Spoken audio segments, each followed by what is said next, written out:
also want to put this up on the screen as we talk about some of those outside sources that are impacting this ongoing conflict. This is now being reported by the Associated Press that Russia has now provided Iran with information that can help Tehran strike the United States military, according to its sources with the Associated Press. And so that's sort of the biggest information we've had within the last hour. The first indication that another major U.S. adversary is now participating, even indirectly, in this war, according to officials familiar with the matter. So I now want to bring into the conversation to discuss this and so much more Stefano Ritondale, the Chief Intelligence Officer for Artorias. Stefano, thanks so much for being with us here on Live Now from Fox. Thank you so much for having me. Well, this was a major development as we're talking about some of the players who are watching all of this ongoing there in the Middle East. This conflict, which started between the United States and Israel, launching a joint strike in Iran, has now possibly spread to include other countries like Russia involved as well. What are you watching for as this new information is coming out? Well, I think the Russians are pretty much consumed with the situation in Ukraine. Obviously, we saw in 2024 when Bashar al-Assad was overthrown and that the Russian was absolutely powerless to save him. It's important to note that the Russian played a key role in keeping him safe for over a decade from the rebels.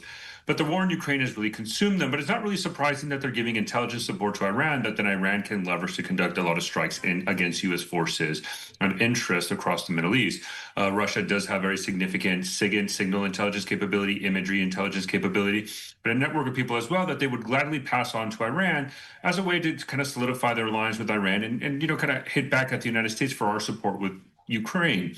So I think this is not necessarily surprising, but I think we have to be very clear that Russia will not get militarily involved in this conflict. We have no indications showing that Russia will militarily defend Iran. They will probably continue from the diplomatic and an intelligence support and also take advantage that maybe there might be a rise in oil prices for their own budgetary reasons. But that's the extent of what we're seeing Russia's support to Iran at the moment.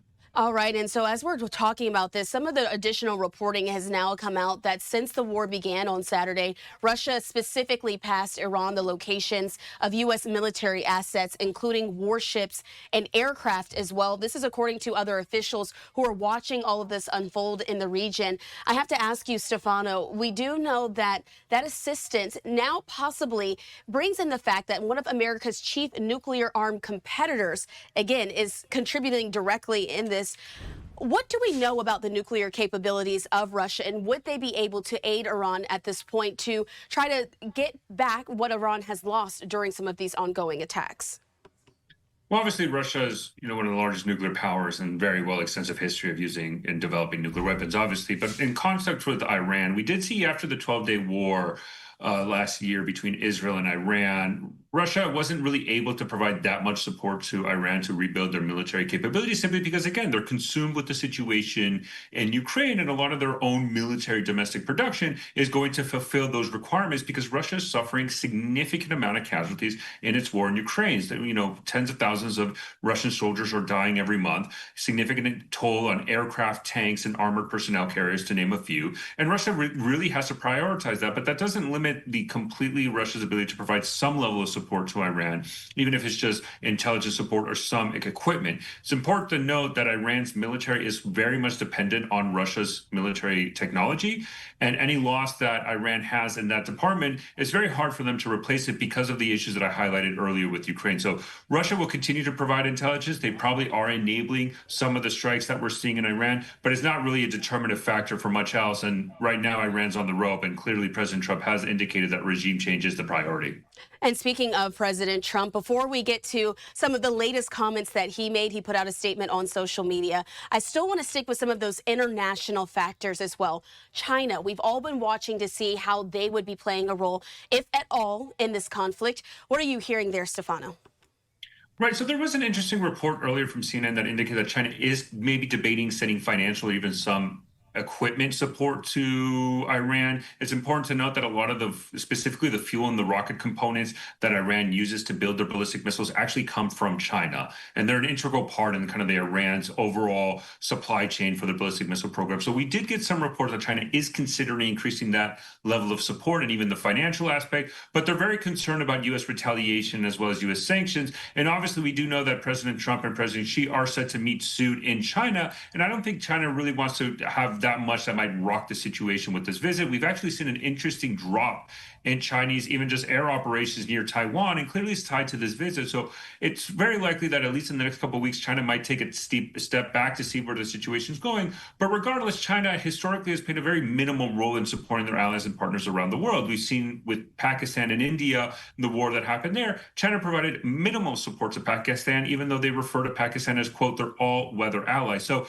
any support that China really gives to Iran is probably going to be minimal and too little too late for the Iranian regime to really turn things around.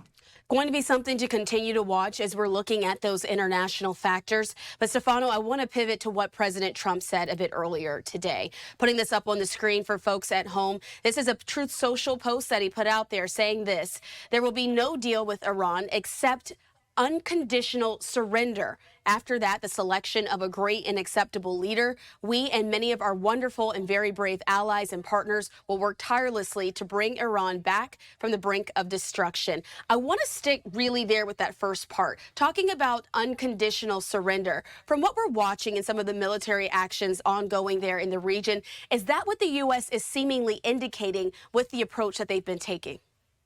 I mean, I think what's clearly done is the U.S. military is doing in Iran is what we would consider domination, an absolute domination, right? That their goal is to really destroy, not even just degrade, but absolutely destroy Iran's ballistic missile program, their UAV forces capable of conducting strikes, and even to the point where they might be looking the same way to do that with the regular military and the IRGC. Look at the Navy, for example, right? Iran's blue water Navy, those ships that are able to travel around the world, has basically been destroyed, and we're probably seeing a very similar aspect with their small boats and their brown water Navy, much more closer to the Persian Gulf, that are being sunk. And so the Iranian Navy, for and all of itself, has been destroyed, similar to the Air Force. So I think the U.S. CENTCOM and Israel are following that campaign plan, and that could basically be tied into this idea of unconditional surrender, where even the White House has kind of said subsequently from that Truth Social post, indicating that the unconditional surrender doesn't necessarily have to come from the Iranians. It could be an assessment from the U.S.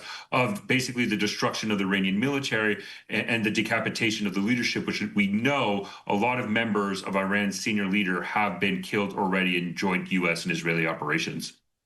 All right, and so we're putting up some video footage there on the screen of some of these ongoing strikes there from Israel and the United States as that video is being released to us. And we all, as always, appreciate Stefano Ritondale for joining us here on Live Now from Fox, breaking down the very latest. Again, that indication that Russia might also be aiding with information there in Iran, going to be something to follow. Thanks so much, Stefano. Thank you so much for having me.